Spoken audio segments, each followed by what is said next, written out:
Ahojte opäť z Afriky, tentoraz z mesta Abidžan, ktorý je centrom pobrežia Slonoviny.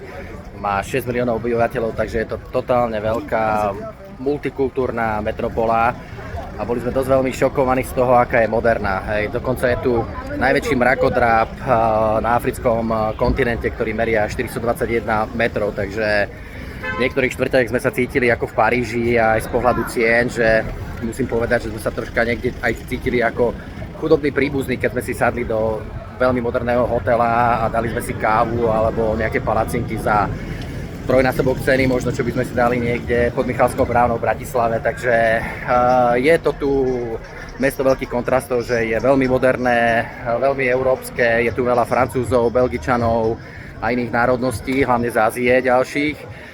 Takže Abidžan, veľká metropola, úplne iný svet ako Burkina Faso a